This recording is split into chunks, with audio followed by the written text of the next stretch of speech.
With the new year comes resolutions to be better in some way in the new year, but are those resolutions realistic? Parenting expert and PTL regular contributor Dr. Debbie Gilboa, also known as Dr. G, is here to help set resolutions that will work for you and your family for 2019. And I think that we always hear about the usual losing weight, right, being for sure. healthier. And every January 2nd or 3rd, I have patients in my office being like, Dr. G, it's my year. I'm going to lose weight and stop smoking and not drink so much caffeine and not have this and do this. And I'm like, whoa. Slow down. Pick one.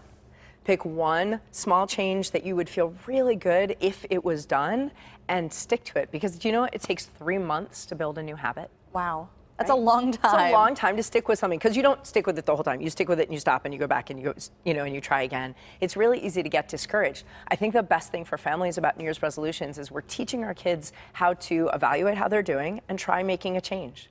Well, and I think something you mentioned, which I have never even thought of, is you said that this is a good time too to ask your kids to evaluate you as a parent. So if you're willing and if you're considering having some kind of small change about your parenting, when I go to work once a year, I have to sit through an evaluation of my performance, not actually anymore just by our boss, but sometimes by our colleagues or the people that have to do as we're asking them to do. And so it's valuable in teaching our kids about good, respectful communication to ask them for an evaluation of how we're doing, but not to give them the false sense that they can control what we do, but to say to them, hey, how do you feel like this is going? Sort of a State of the Union conversation about your family dynamics or about your parenting, about the time you're spending together.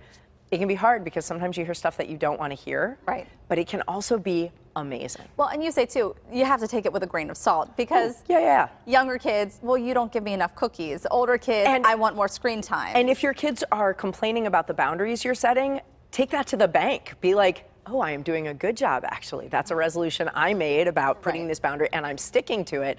I rock. So you don't have to agree with them when they tell you that what you're doing isn't good for them, but you should hear what they think you're doing with them and for them. So, and you get to teach them to give you that feedback sandwich, something positive, something to work on, and something positive. Right. So you say, I'm going to ask you to tell me 2 highs and a low about our relationship. What's something I'm doing for you that really makes you feel cared for or important or valued?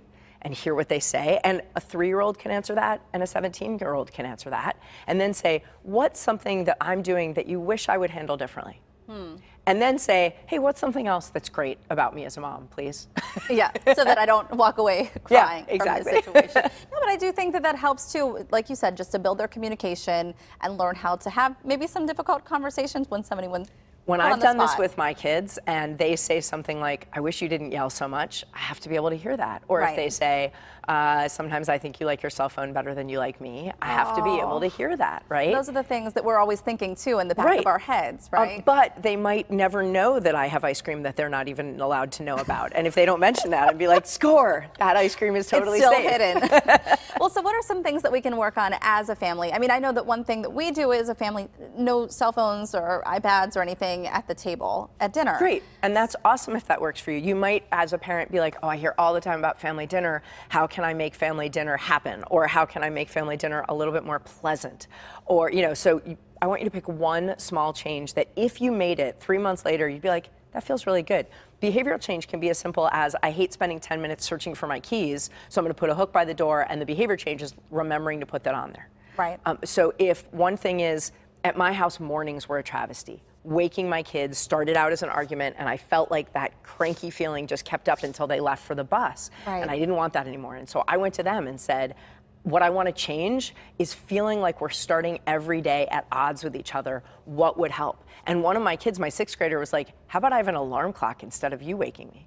And I said, okay, I'm worried because what if you don't get up? And he's like, well, if I miss the school bus, I'll walk. It's almost 2 miles. Like, that's a real walk. And I was like, all right, you're in middle school. That's totally reasonable. It's a safe thing to do in the morning. You'll be late to school. And if you're late to school and you get in trouble for that, you're going to have to live with whatever consequence. And he's like, okay. So he missed his alarm once and missed the bus once. But actually now he gets up. He's not in a fantastic mood. But we didn't start out with him arguing with me. And our mornings started easier. What a way to start the day, right? No one wants to do that. Any other suggestions that we can do, maybe with younger kids too? I mean, cleaning up the toys and just picking up their own clothes, things like that. I think that you can ask your kids, especially younger kids, if there is a way in 5 minutes that you could add more joy to the day. could we have 5 minutes of joy? It might be a dance party, it might be a puzzle, it might be silly faces, it might be a sing-off, it might be speed cleaning an area of your house. It doesn't matter, but can you add 5 minutes of joy? It's really hard to feel bad about that, even after day 2. Dr. Debbie Gilboa, parenting expert, author, and family physician, and regular PTL contributor. You'll find a link to her website, Facebook page, and books at kdka.com/PTL.